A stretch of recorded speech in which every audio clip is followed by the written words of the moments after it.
సామెతల గ్రంథం 2వ అధ్యాయం.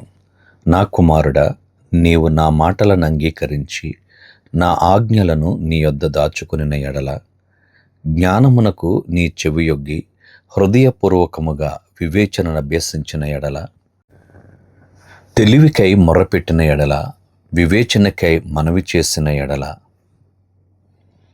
వెండిని వెదికినట్లు దాని వెదికిన ఎడల, దాచబడిన ధనమును వెదికినట్లు దాని వెదికిన ఎడల, యెహోవా యందు భయభక్తులు కలిగియుండుట ఎట్టిదో నీవు గ్రహించదవు.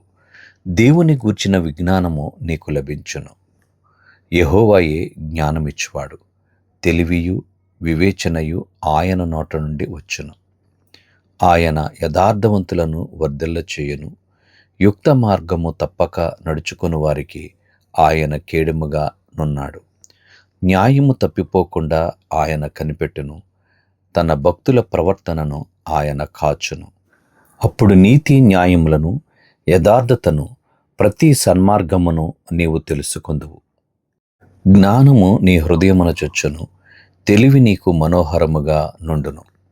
బుద్ధి నిన్ను కాపాడును. వివేచన నీకు కావలి కాయును.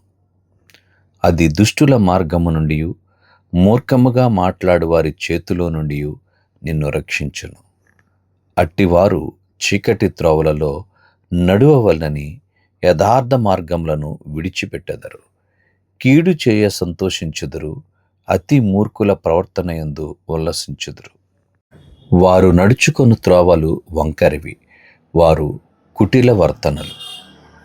మరియు అది జార స్త్రీ నుండి, మృదువుగా మాట్లాడు పరస్త్రీ నుండి నిన్ను రక్షించును.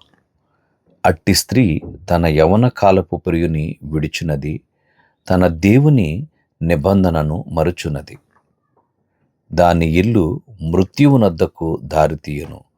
అది నడుచు త్రోవలు ప్రేతల యొద్దకు చేరును. దాని యొద్దకు పోవు వారిలో ఎవరునూ తిరిగిరారు. జీవ మార్గములు వారికి దక్కవు. నా మాటలు వినిన ఎడల నీవు సజ్జనుల మార్గమందు నడుచుకొందువు. నీతిమంతుల ప్రవర్తనను అనుసరించుదువు.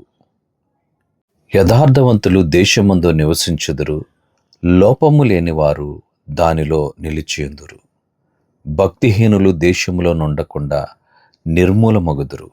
విశ్వాసఘాతకులు దానిలో నుండి పెరికివేయబడుదురు.